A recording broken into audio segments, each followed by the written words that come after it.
ఖమ్మం జిల్లా నేలకొండపల్లి సిద్ధార్థ ప్రకృతి ఆశ్రమంలో రైతులు సమావేశమయ్యారు. ఈ కార్యక్రమంలో హైకోర్టు విశ్రాంత న్యాయమూర్తి చంద్రకుమార్ పాల్గొన్నారు. ప్రభుత్వంలో మార్పు రావాలంటే కార్మికులు, రైతులు అందరూ కలిసి పనిచేయాలన్నారు. ఎట్టి పరిస్థితుల్లోనూ రైతులు ఆత్మహత్యలు చేసుకోవద్దన్నారు. ఆత్మహత్య సమస్యకు పరిష్కారం కాదని తెలిపారు. ఎంఎస్పీ రావాలంటే రైతులందరూ కలిసి ఉద్యమం చేయాలని సూచించారు చంద్రకుమార్.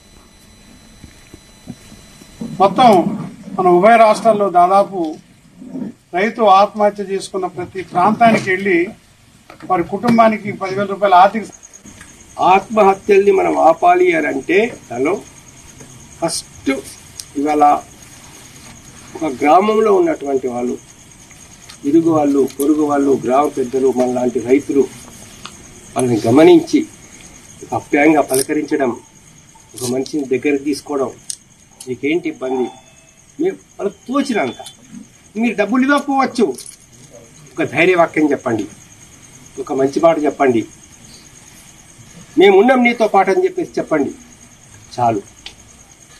ఆ మనిషిని ఆ క్షణంలో, ఆ గంటలో, 2 గంటలో, 3 గంటలో, 4 గంటలో అతని నుంచి, ఆ యొక్క పరిస్థితి నుంచి కనుక మనం బయటకు తీసుకురాగలిగితే 90% ఆత్మహత్యలు మనం ఆపుకోవచ్చు ఈ దేశంలో.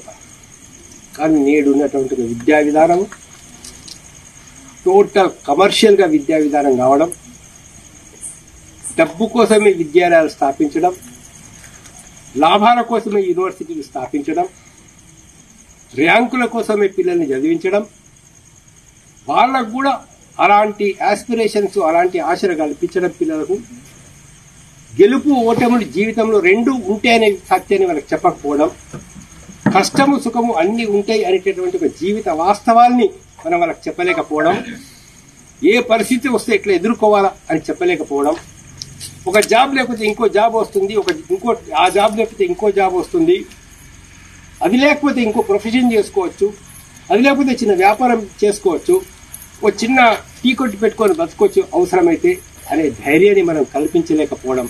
ఇవాళ దీన్ని మేధావులందరం కూడా, డాక్టర్ లాంటి వాళ్ళు మిగతా వాళ్ళు కూడా అందరం కూడా ఒక బాధ్యత తీసుకుని సమాజం లోపల ఒక సైకాలజికల్ గా కూడా వాళ్ళని మనం దగ్గరికి తీసుకొని ఒక కొత్త విధానాల ద్వారా, కొత్త పద్ధతుల ద్వారా ప్రతి స్కూల్లో, ప్రతి కాలేజీలో, ప్రతి గ్రామంలో, ప్రతి చోట కూడా ఈ ఆత్మహత్యలను